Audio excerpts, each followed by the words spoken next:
সেই ফ্যাক্টরগুলো নিয়ে কথা বলবো যেগুলো এফেক্টিং করে স্যাম্পলিং মেথড সিলেকশান গবেষণায়। যখন কন্ডাক্টিং করা হবে গবেষণা, তখন চয়েস বিটুইন প্রবাবিলিটি এবং নন প্রবাবিলিটি স্যাম্পলিং এটা crucial, as it can significantly প্রভাব ফেলে ভ্যালিডিটি এবং জেনারেলাইজেবিলিটির উপরে ফাইন্ডিংসের। তো 4টা কি ফ্যাক্টর হলো প্রথমত পারপাস অফ দ্য স্টাডি, যে ডিসক্রিপটিভ গবেষণার ক্ষেত্রে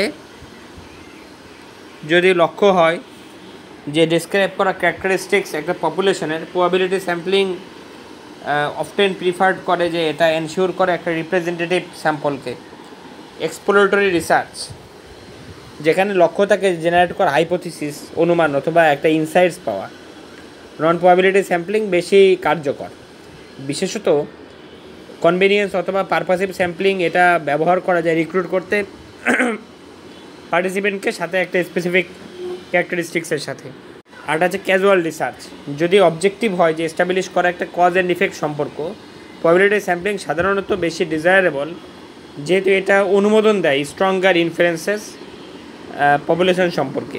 দ্বিতীয়ত কস্ট বনাম ভ্যালু, প্রবাবিলিটি স্যাম্পলিংয়ে যখন বেশি অ্যাকুরেট হয়, যখন অফটেন মোর অ্যাকুরেট, যে প্রবাবিলিটি স্যাম্পলিং হলো খুব টাইম কনজিউমিং এবং এক্সপেন্সিভ, বিশেষ করে বড় পপুলেশনের ক্ষেত্রে।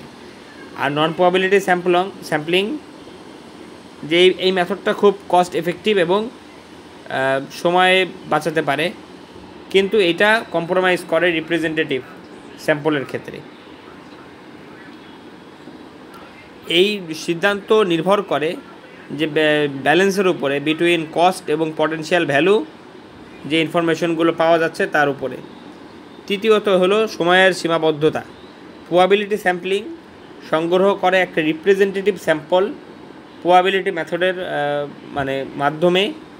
এটা হতে পারে টাইম কনজিউমিং, বিশেষ করে যদি পপুলেশন হয় একটা বড় অথবা জিওগ্রাফিক্যালি ডিসপার্সড। অর্থাৎ প্রবাবিলিটি স্যাম্পলিং সম্ভাব্যতা পদ্ধতি ব্যবহার করে প্রতিনিধিত্বমূলক নমুনা সংগ্রহ করা সময় সাপেক্ষ হতে পারে, বিশেষ করে যখন জনসংখ্যা বড় বা ভৌগোলিকভাবে ছড়িয়ে পড়ে। বিস্তারিত ব্যাখ্যায় বলা যায়, প্রবাবিলিটি স্যাম্পলিং হলো একটি নমুনা সংগ্রহ পদ্ধতি যেখানে জনসংখ্যার প্রতিটি সদস্যের সমান সম্ভাবনা থাকে নমুনায় অন্তর্ভুক্ত হওয়ার। এই পদ্ধতি সাধারণত নির্ভরযোগ্য ফলাফল প্রদান করে। যাই হোক, প্রবাবিলিটি স্যাম্পলিং সময় সাপেক্ষ হতে পারে, বিশেষ করে যখন জনসংখ্যা বড় হয়। একটি বৃহৎ জনসংখ্যার প্রতিটি সদস্যকে সমানভাবে নমুনা অন্তর্ভুক্ত করার জন্য একটি বড় নমুনা আকার প্রয়োজন হয়, যা সময় সাপেক্ষ হতে পারে। ভৌগোলিকভাবে ছড়িয়ে পড়ে যদি জনসংখ্যা একটি বৃহৎ ভৌগোলিক এলাকা জুড়ে ছড়িয়ে থাকে, তাহলে নমুনা সংগ্রহ করার জন্য বিস্তৃত ভ্রমণ বা যোগাযোগ প্রয়োজন হতে পারে, যা সময় এবং অর্থ ব্যয় করতে পারে। সারাংশে বলা যায়, প্রবাবিলিটি স্যাম্পলিং একটি নির্ভরযোগ্য নমুনা সংগ্রহ পদ্ধতি হলেও এটি সময় সাপেক্ষ হতে পারে, বিশেষ করে বড় এবং ছড়িয়ে পড়া জনসংখ্যার জন্য। আবার আগের বিষয়ে আমরা আসি। নন প্রবাবিলিটি স্যাম্পলিং, যে নন প্রবাবিলিটি স্যাম্পলিং টেকনিক আমাদের দেয় একটা দ্রুত ডাটা কালেকশনের কৌশলের সাহায্য করে, সেগুলোকে সুইটেবল করে স্টাডিজের জন্য, যে একদম পুরো টাইট ডেডলাইন খুব চাপা সময়সীমা থাকে, সেগুলোর জন্য এটা খুব ভালো। চতুর্থ হলো অ্যামাউন্ট অফ অ্যাকসেপ্টেবল এরর। সেটা হলো প্রবাবিলিটি স্যাম্পলিংয়ের ক্ষেত্রে যদি আমরা দেখি যে প্রবাবিলিটি স্যাম্পলিং মেথড প্রোভাইড করে যে একটা অনুমানযোগ্য মার্জিন অফ এরর, যেটা অনুমোদন দেয় গবেষককে যে অ্যাসেস করতে, মূল্যায়িত করতে প্রিসিশন, তাদের ফাইন্ডিংসের প্রিসিশনের জন্য। যে অর্থাৎ সম্ভাব্যতা নমুনা একটি গবেষণা পদ্ধতি যার মাধ্যমে একটি জনগোষ্ঠীর প্রতিনিধিত্বকারী একটি নমুনা নির্বাচন করা হয়। এই পদ্ধতিতে প্রতিটি উপাদান বা ব্যক্তি নির্বাচিত হওয়ার সম্ভাব্যতা পরিচিতি এবং সমান হয়।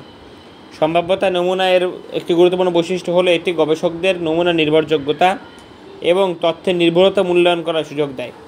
মার্জিন অফ এরর নামক একটি পরিমাণ ব্যবহার করে গবেষকরা অনুমান করতে পারেন যে তাদের নমুনা থেকে প্রাপ্ত ফলাফল জনগোষ্ঠীর আসল মান থেকে কতটুকু ভিন্ন হতে পারে।